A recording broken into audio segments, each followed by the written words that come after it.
अब मानवता नै कहाँ रह्यो र? आज सोसल मिडिया ओपन गर्ने बित्तिकै त्यही दृश्यहरू देखिन्छ र एउटै प्रश्नले मन भारी बनाउँछ। यो विपत्तिमा हामीले आखिर के गुमाइरहेका छौँ? आज रसुवा नुवाकोट धादिङ हुँदै त्रिशुली र आसपासका क्षेत्रमा आएको विनाशकारी बाढीले कति परिवारहरू उजाडिएका छन्, कति सपनाहरू बगाएका छन्, कति मानिसहरूले आफ्नो जीवन नै गुमाएको छन्, कति आमाको काख रित्तिएको छ भने कति सन्तानले आफ्नो अभिभावक गुमाएको छ। तर यति ठुलो पीडाको बीचमा पनि यदि हामी मृत शरीरमा समेत आफ्नो स्वार्थ र फाइदा खोज्ने हो भने हामीले मानव भएर बाँच्नुको अर्थ नै कहाँ राख्यौँ? मानिसको अन्तिम यात्रामा पनि उसको शरीरलाई सम्मान गर्न नसक्ने हो भने हामीसँग बाँकी के रहन्छ? बाढीले धेरै परिवारको घर, सपना, बाबा, आमा, छोरा, छोरी, नाता, नातिनी, श्रीमान, श्रीमती बगाएसँगै हाम्रो मानवता पनि बगायो जस्तो लाग्यो मलाई।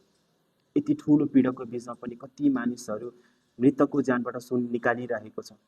डेड बडी गराएको छ, ननिकाल भन्दैछ। बाढीमा बगिरहेको सिलिन्डर, दाउरा, माछा समाउन हतार छ। प्लिज कसैले पनि आज कसैको पीडालाई कन्टेन्ट नबनाऊ, कसैको मृत्युमा स्वार्थ नखोजौँ, बरु सम्भव छ भने उद्धारमा सहयोग गरौँ, राहतमा हात बढाउँ र पीडित परिवारको दुःखलाई साथ सम्मान गरौँ। बाढीले घरहरू बगायो होला, तर हाम्रो मानवता नबगाओस् र यस्तो कठिन समयमा आफ्नो ज्यानको समेत परवाह नगरी उद्धारमा खटिनु भएको नेपाली सेना, नेपाल प्रहरी, सशस्त्र प्रहरी, स्थानीय उद्धारकर्मी तथा स्वसेवकहरूलाई हृदयदेखि नै सम्मान।